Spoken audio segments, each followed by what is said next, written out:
أحمدك ربي بسم الله والصلاة والسلام على رسول الله. أحمدك ربي كما علمتني أن أحمد وأصلي وأسلم على خير خلقك سيدي محمد. ثم أما بعد، أولا نرحب بكم جميعا ونشكر الأندونيسيين والشعب الأندونيسي الطيب العظيم على حسن استضافته لنا. نسأل الله سبحانه وتعالى أن يتقبل منا الصلاة والصيام والقيام والركوع والسجود إن شاء الله رب العالمين. Setelah mengucapkan hamdalah kemudian berselawat pada Rasul sallallahu alaihi wasallam, beliau mengucapkan tarhib, mengucapkan selamat bertemu di negeri kita yang tercinta ini Indonesia. Mudah-mudahan Allah Subhanahu wa taala memberikan rahmat pada kita semua. ثم نهنئكم ونهنئ أنفسنا بقدوم شهر رمضان، هذا الشهر العظيم، شهر الرحمة والغفران، والذي نسأل الله سبحانه وتعالى أن يهله علينا باليمن والرحمات والبركات والسلامة والإسلام، إنه على ذلك قدير. Dan juga kita menyambut momentum datangnya bulan Ramadan. Mudah-mudahan Allah Subhanahu wa taala memberikan kita banyak kebaikan dalam bulan Ramadan ini, peningkatan keimanan kita dan juga peningkatan kehidupan pribadi kita. Mudah-mudahan juga kemudian menguatkan keislaman kita. يقول ربنا سبحانه وتعالى: سبحان الذي أسرى بعبده ليلا من المسجد الحرام إلى المسجد الأقصى الذي باركنا حوله لنريه من آياتنا إنه هو السميع البصير. فحديثنا اليوم إن شاء الله رب العالمين سيكون عن المسجد الأقصى، وسنتحدث في نقطتين. أولها قضية المسجد الأقصى دينيا وعقائديا، ثم ننتقل إن شاء الله إلى النقطة الثانية والتي بعنوان ما واجبنا تجاه المسجد الأقصى المبارك. Allah Subhanahu wa taala berfirman dalam surat Al-Isra ayat pertama, Subhanalladzi asra bi 'abdihi lailan minal masjidil haram ilal masjidil aqsa alladzi barakna haulahu. Sahih al-ayat ini. نريه من آياتنا إنه هو السميع البصير. Maha suci Allah Subhanahu wa taala telah memperjalankan hambanya di malam hari dari Masjidil Haram ke Masjidil Aqsa yang telah kami berkahi sekelilingnya agar kami perlihatkan tanda-tanda kekuasaan kami. Sesungguhnya Allah Subhanahu wa taala Maha mendengar lagi Maha menyaksikan. Insyaallah malam ini saya akan menyampaikan kata beliau 2 poin. Yang pertama adalah berkaitan dengan posisi Masjidil Aqsa bagi kaum muslimin, baik itu secara akidah atau secara politik, dan juga yang kedua adalah terkait dengan apa kewajiban kita terhadap Al-Aqsa. دعونا إن شاء الله نتحدث عن أهمية المسجد الأقصى دينيا وعقائديا.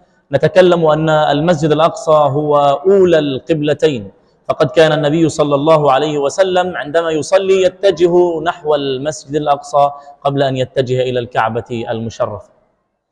Yang pertama kita akan berbicara mengenai posisi Masjidil Aqsa secara agama dan akidah keyakinan kita, bahwa Masjidil Aqsa adalah kiblat pertama kita kaum muslimin, di mana umat Islam itu salat menghadap ke arah Masjidil Aqsa sebelum mereka salat menghadap ke arah Masjidil Haram. نعم. ثم في النقطة الثانية نقول أن المسجد الأقصى هو ثاني مسجد وضع وبني على الأرض. Dan poin kedua adalah bahwa Masjidil Aqsa adalah masjid kedua setelah Masjidil Haram yang dibangun di atas muka bumi ini. كما ورد عن النبي صلى الله عليه وسلم عندما سئل أي المسجد وضع في الأرض أول قال المسجد الحرام. قال قلت ثم أي؟ قال والمسجد الأقصى. قال كم كان بينهما؟ قال 40 سنة. Sebagaimana sabda Rasul sallallahu alaihi wasallam ketika ditanya oleh para sahabat mengenai masjid mana yang dibangun pertama kali di atas muka bumi, maka Rasul menjawab Masjidil Haram. Lalu kemudian masjid apa lagi? Beliau menjawab Masjidil Aqsa. Lalu kemudian para sahabat bertanya, berapa jarak pembangunan antara Masjidil Haram dengan Masjidil Aqsa? Kurang lebih sekira 40 tahun. ونعلم جميعا أن المسجد الأقصى هو مسرى رسول الله صلى الله عليه وسلم حيث أسري بالنبي صلى الله عليه وسلم من مكة إلى القدس الشريف والمسجد الأقصى، ثم عرج به من هناك وقد أمن بالأنبياء في المسجد الأقصى المبارك. Dan sebagaimana kita tahu bahwa Masjidil Aqsa adalah tanah Isra dan Mi'raj Rasul sallallahu alaihi wasallam, di mana Rasul SAW diperjalankan oleh Allah Subhanahu wa taala dari Masjidil Haram ke Masjidil Aqsa, lalu kemudian diangkat naik ke atas langit. ويعد المسجد الأقصى القدوم عليه وإليه عبادة، فهو من المساجد التي تشد إليها الرحال، لقول رسول الله صلى الله عليه وسلم: لا تشد الرحال إلا إلى 3 مساجد، المسجد الحرام ومسجد الرسول والمسجد الأقصى. Bahkan datangnya ke Masjidil Aqsa, datangnya kita ke Masjidil Aqsa dihitung sebagai ibadah. Bahkan disebutkan oleh Rasul Shallallahu Alaihi Wasallam, tidak boleh seseorang memaksakan diri untuk bepergian ke suatu tempat kecuali ke salah satu dari 3 masjid. Yang pertama adalah Masjidil Haram, dan yang kedua adalah Masjid Rasul Shallallahu Alaihi Wasallam, Masjid Nabawi, dan yang ketiga adalah Masjid Al-Aqsa. وفي النقطة الأخيرة حول أهمية المسجد الأقصى نقول أن الصلاة فيه مضاعفة بإذن الله سبحانه وتعالى. Dan poin terakhir terkait dengan posisi Masjidil Aqsa, pentingnya Masjidil Aqsa, yaitu bahwa salat di Masjidil Aqsa itu bernilai berkali-kali lipat. نعم. ثم ننتقل إلى النقطة الثانية من موضوعنا ونتحدث حول أهمية أو واجبنا تجاه المسجد الأقصى. Lalu kemudian kita akan beralih ke poin kedua kita, yaitu apa kewajiban kita terhadap Masjid Al-Aqsa. لا يخفى علينا أنكم أنتم الشعب الأندونيسي يعني تحترمون الأقصى وتقدرونه وتقدسونه وتذودون عنه بالمال والنفس. Dan bukan suatu rahasia lagi bahwa umat Islam yang ada di Indonesia betul-betul luar biasa dalam pembelaannya terhadap Al-Aqsa. لا يخفى عليكم ما يدور في الأقصى من احتلال وحفريات كي يهدموا المسجد الأقصى ويبنوا مكانه هيكلهم المزعوم الباطل الزائل بإذنه سبحانه وتعالى. Dan bukan sebuah rahasia lagi bahwa kita tahu bagaimana sekarang kondisi Masjidil Aqsa, di mana sekarang berada di bawah penjajahan Zionis Yahudi, yang mana mereka mengklaim bahwa tanah tersebut merupakan tanah di mana dibangun kuil Sulaiman, sehingga mereka berupaya untuk menghancurkan Masjid Al-Aqsa. الواجب الأول الذي ينبغي أن نتعلمه تجاه المسجد الأقصى أن نذكر أنفسنا ونذكر الناس بفضل وعظيم ومكانة المسجد الأقصى المبارك. Kewajiban kita yang pertama adalah selalu mengingatkan diri kita pribadi dan mengingatkan keluarga kita, saudara kita, masyarakat kita mengenai keutamaan Masjid Al-Aqsa yang begitu luar biasa. ثم الواجب الثاني الحرص على زيارة المسجد الأقصى ما استطعنا إلى ذلك سبيلا فهذا فخر عظيم. Lalu kemudian yang kedua, kita berupaya untuk bisa datang ke Masjidil Aqsa karena itu merupakan salah satu kebanggaan bagi seorang muslim. ثم الواجب الثالث أن نزرع في أبنائنا وأطفالنا حب المسجد الأقصى ونصرته دائما وأبدا.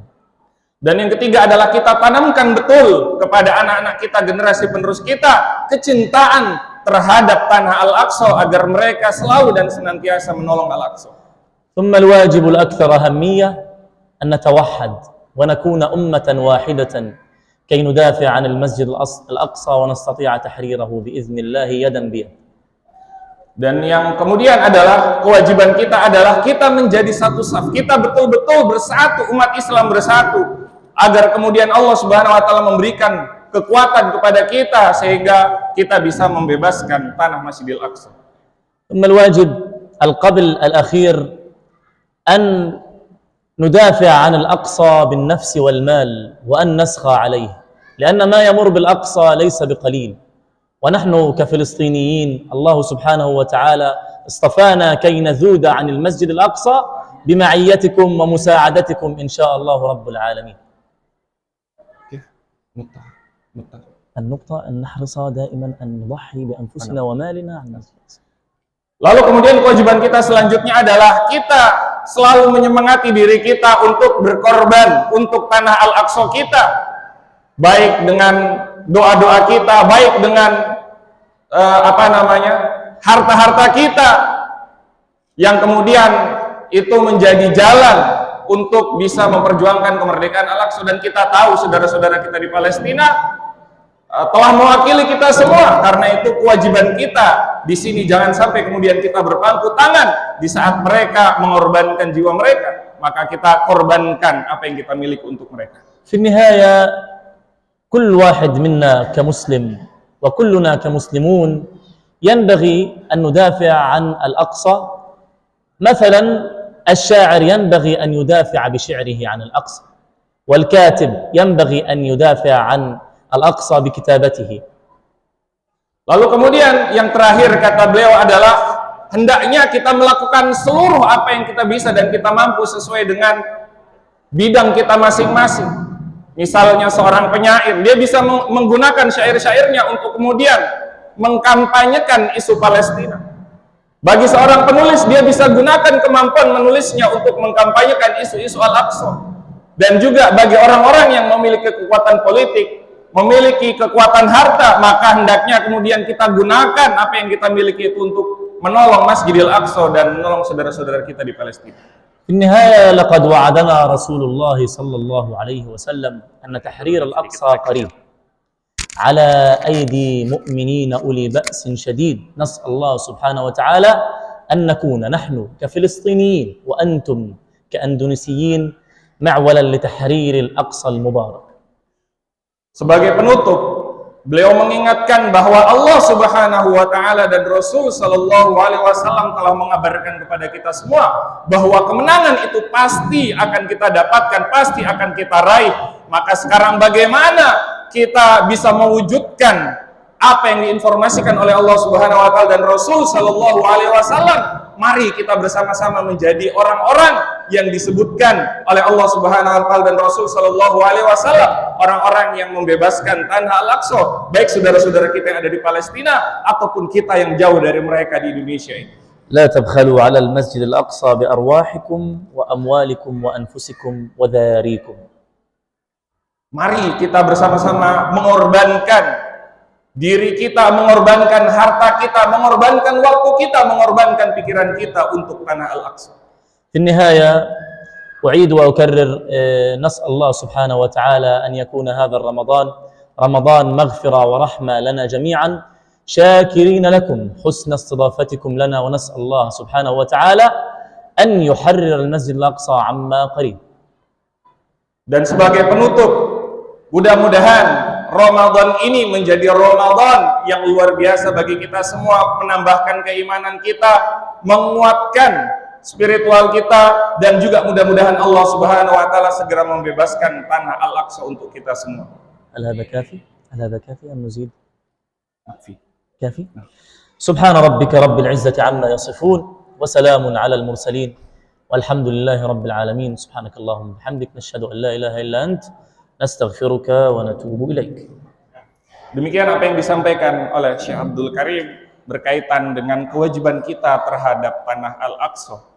Bahwa Al-Aqsa merupakan sebuah masjid atau sebuah wilayah atau sebuah tempat yang betul-betul penting bagi kita semua, seluruh umat Islam. Maka bagaimana kemudian kita membela tanah ini, kita mencintai tanah ini sebagaimana kita mencintai Makkah Al-Mukarramah, sebagaimana kita mencintai Masjidil Haram. Insya Allah kita akan menyaksikan terlebih dahulu video mengenai kondisi atau keadaan saudara-saudara kita di sana. Sambil mana motorin ini? Ya. Yang nyetel siapa? Yang nyetel? Ini satu di Aquat, satu di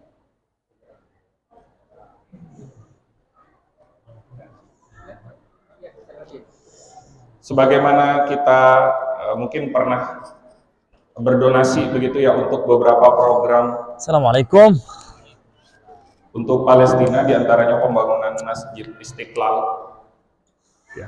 Istiqlal namanya persis sama seperti Masjid Nasional kita.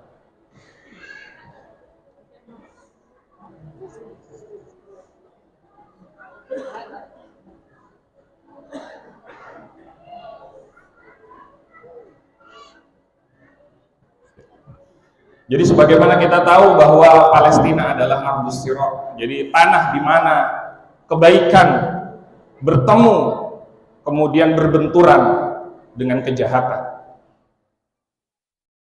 Yang kita tahu representasi kebaikan adalah saudara-saudara kita yang kini mempertahankan tanah Masjidil Aqsa, mempertahankan tanah umat Islam, mempertahankan masjid umat Islam.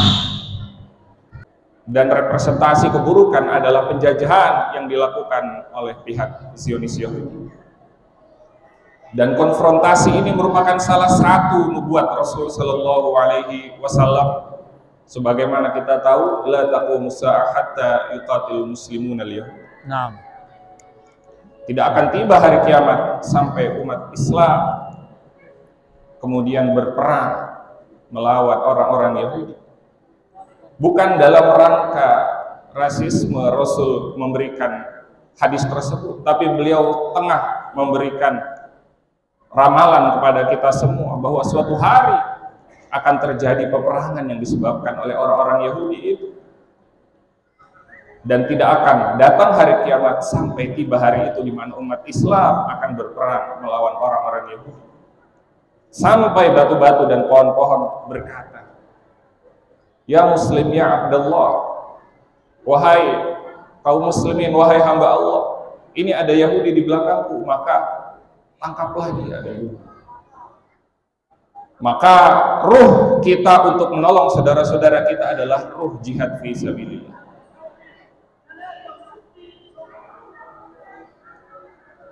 Sebagaimana kita tahu dalam bulan Ramadan ini ada beberapa jihad, beberapa peperangan yang terjadi. Di antaranya adalah Fathu Makkah, pembebasan kota Makkah. Dan mudah-mudahan ruh pembebasan kota Makkah itu mengalir di tengah-tengah kita pada malam hari ini. Selain itu ada peperangan Ain Jalut yang sangat luar biasa. Sejarah mencatat pasukan yang tidak pernah kalah, pasukan Mongol untuk pertama kalinya kalah menghadapi umat Islam yang saat itu dipimpin oleh Saifuddin Quds, dan itu terjadi di Palestina. Dan mudah-mudahan ruh jihad itu kembali menghangatkan kita untuk kembali mengingat saudara-saudara kita yang ada di Palestina.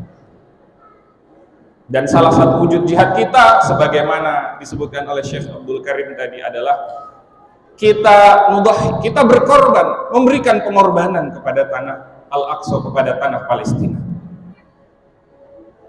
Bahwa apa yang kita berikan malam ini kepada saudara-saudara kita tidak hanya berupa sumbangan atau sedekah, donasi begitu saja yang berasal semata-mata dari rasa empati dan simpati kita terhadap saudara-saudara kita. Betul, ada rasa empati dan simpati, tapi di samping itu kita juga memberikan sesuatu kepada tanah Palestina dalam rangka jihad fi sabilillah.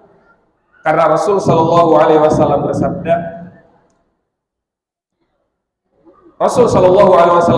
"Man jahaza ghaziyan faqad ghaza." Barang siapa yang memberikan perbekalan kepada orang-orang yang berjihad fi sabilillah, maka sungguh dia juga dihitung, dicatat oleh Allah Subhanahu wa taala sebagai orang yang turun langsung ke medan perang. Wa man khalafa ghaziyan fi ahlihi bi khair faqad ghaza. Dan barang siapa yang memberikan perbekalan hidup untuk keluarga dari orang-orang yang berjihad.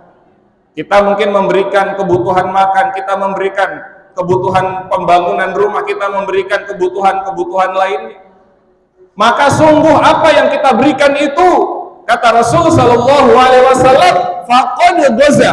Orang yang melakukan itu sungguh dia telah turun ke medan jihad, dia telah berperang. Maka ini adalah medan jihad kita. Kita mungkin jauh dari tanah Palestina, tapi bukan berarti kemudian itu menjadi alasan, justifikasi untuk kemudian kita berpangku tangan. Karena Rasul sudah menginformasikan pada kita, kalau kita berikan sesuatu, berikan penghidupan kepada keluarga, kita garis bawahi bukan hanya kepada orang yang berjihad, bahkan kepada keluarga orang-orang yang berjihad, maka sungguh kita telah berjihad fi sabilillah. Dan kita tahu kondisi Palestina adalah kondisi kita 80 tahun yang lalu. Kita ingat ada yang namanya resolusi jihad yang dikeluarkan oleh ulama kita. Dan karena penjajah telah pergi dan angkat kaki dari negeri kita, maka jihad kita bukanlah dengan mengangkat senjata lagi. Jihad kita adalah sebagaimana disebutkan oleh Rasulullah SAW, khalafa ghaziyan fi ahlihi. Kita memberikan kebutuhan hidup bagi keluarga para mujahid fi sabilillah.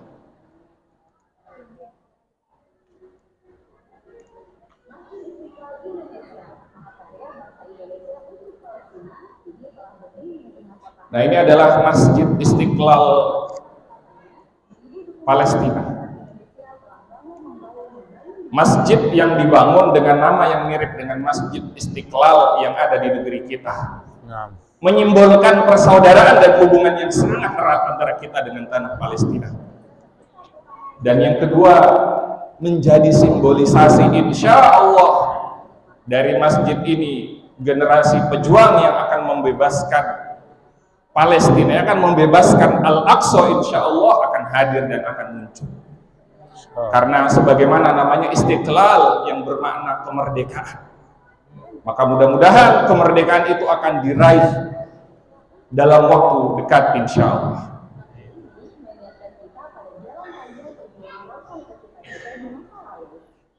Dan masjid ini merupakan salah satu karya, mahakarya yang dibangun oleh umat Islam, khususnya umat Islam Indonesia.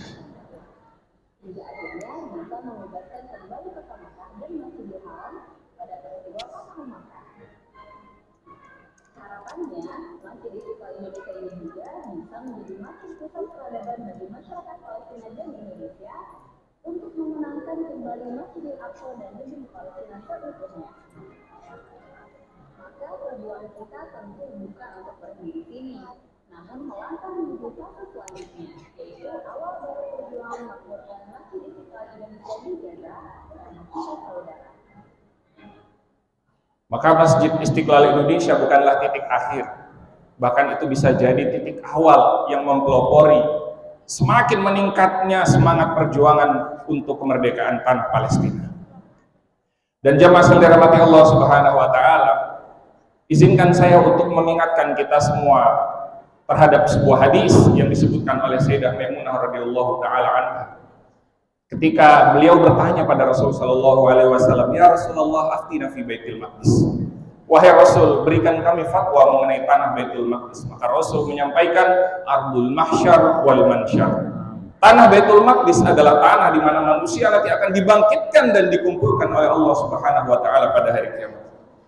Itu fasallu fihi, datanglah kalian ke sana dan salatlah kalian di sana. Fa inna salatan fihi ka alfi salatin fi ma siwa.